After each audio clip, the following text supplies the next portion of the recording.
Agar siz farzandingizni haqiqatdan yaxshi ko'rsangiz, unda hech qachon bu o'yinchoqni ularga sotib olib bermang.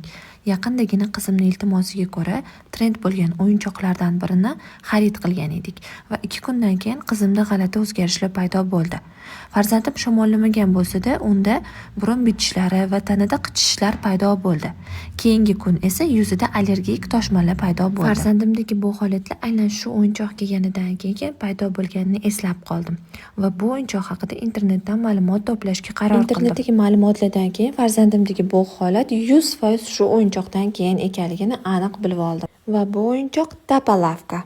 Hozirda trend bo'lgan va Tapalavka nomi bilan mashhur bo'lgan bu o'yinchoq juda ham zararli va kimyoviy moddalardan tashkil topgan o'yinchoq ekan. O'yinchoq bolalarda nafaqat allergiyani, balki onkologik kasalliklarni ham juda ham tez rivojlantirib yuborar ekan. Tapalavkalar eng past sifatli materiallardan tayyorlangan o'yinchoqlar hisoblanadi. Bolalar bu o'yinchoqni uzoq muddat davomida o'ynashlari tufayli ularda juda ham ko'plab salbiy kasalliklar rivojlanar ekan. Tapalavkalar uydagi barcha chang, mikrobakteriyalarni o'ziga yopishtirib olar ekan.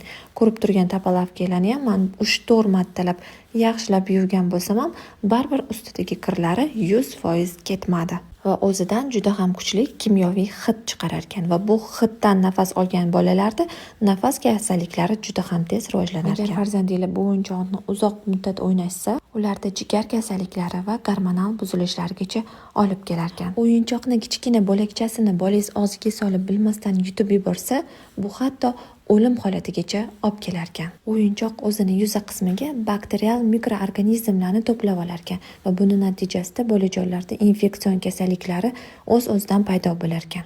Bu o'yinchoqdan jabr ko'rgan bolalar va ota-onalar juda ham ko'p ekan. Shuning uchun farzandingizga bu o'yinchoqni aslo sotib olib bermang va do'kondagi sotuvchilardan ham iltimos qilamizki, bunday o'yinchoqlarni hech qachon sotmang. Agar sizda ham shu o'yinchoqdan keyin salbiy holatlar paydo bo'lgan bo'lsa, darhol shifokorga murojaat qiling va bu videoni barcha farzandi bor ota-onalarga jo'natib qo'ying.